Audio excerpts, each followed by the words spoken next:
दोस्तों बजट 2026 अब कुछ ही दिनों दूर है। 1 फरवरी को पेश किया जाएगा बजट, लेकिन बजट से पहले ही शेयर बाजार में मंदी और सुस्ती का माहौल दिखाई दे रहा है। निवेशक बड़े ऐलानों से पहले सतर्क हैं और इसी वजह से बाजार में तेजी की जगह इंतजार का दौर बना हुआ है। दिलचस्प बात यह है दोस्तों कि ये जो ट्रेंड है नया नहीं है, बल्कि पिछले 15 साल के आंकड़ों में भी यही पैटर्न बार बार दिखाई देता है। तो चलिए आज समझते हैं इसके पीछे की सारी वजह क्या है। नमस्कार, मैं हूं आपके साथ संध्या बिष्ट और आप देख रहे हैं द इकोनॉमिक टाइम्स हिंदी। दोस्तों 2010 से लेकर 2025 तक के डेटा पर अगर नजर डाली जाए तो बजट से ठीक पहले का समय अक्सर बाजार के लिए चुनौतीपूर्ण रहा है। निफ्टी में औसतन कमजोरी और कहीं ना कहीं साइडवेज मूवमेंट देखने को मिलती है। कई सालों में बजट से पहले के 1 महीने में नेगेटिव रिटर्न दर्ज हुए हैं। साथ ही बजट के आसपास बाजार में तेज उतार चढ़ाव भी रहता है, क्योंकि हर निवेशक घोषणाओं से पहले अपनी पोजीशन सुरक्षित करना चाहता है। पिछले 1.5 दशक के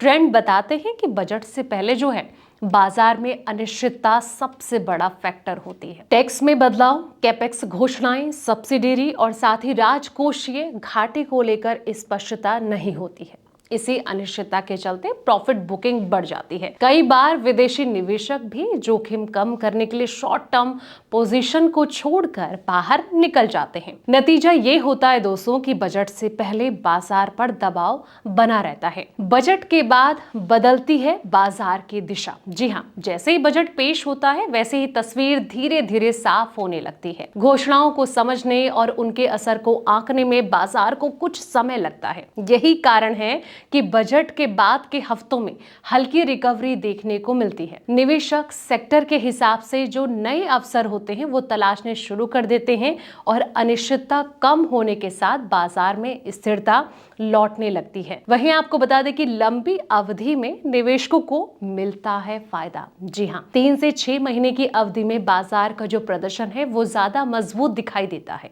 इंफ्रा खर्च, सरकारी निवेश और आर्थिक नीतियों का असर धीरे धीरे बाजार में प्राइस इन होता है। इसलिए बजट से पहले की कमजोरी कई बार लंबी अवधि के लिए निवेशकों के लिए मौका बन जाती है। लार्ज कैप शेयर में तुलनात्मक रूप से ज्यादा स्थिरता रहती है, जबकि स्मॉल और मिड कैप की अगर बात की जाए तो इसमें ज्यादा उतार चढ़ाव देखने को मिलता है। एक्सपर्ट की राय के अनुसार अब बजट का जो रोल है वो पहले जैसा नहीं रहा है, क्योंकि इनडायरेक्ट टैक्स से जुड़े बड़े फैसले अब जीएसटी काउंसिल में तय होते हैं। बाजार का जो फोकस है अब डायरेक्ट टैक्स, कैपिटल और साथ ही फिस्कल डिसिप्लिन पर रहता है। बजट के बाद का जो महीना है अक्सर पहले महीने के उलट व्यवहार दिखता है और लंबी अवधि में बाजार पर ग्लोबल ट्रेंड और साथ ही लिक्विडिटी का जो असर है वो साफ तौर पर ज्यादा नजर आता है। डेटा और ट्रेंड दोनों यही बताते हैं दोस्तों कि बजट से पहले बाजार में दबाव कोई असामान्यता